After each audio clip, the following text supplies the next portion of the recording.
In this video, I'm going to show you how you can easily find draft videos on YouTube. Be sure to watch the video to the very end so you don't make any mistakes.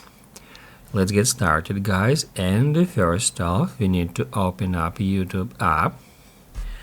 Once it is done, first off, let me record a short video. I'm just gonna hit add this plus, and that's how we can create a video.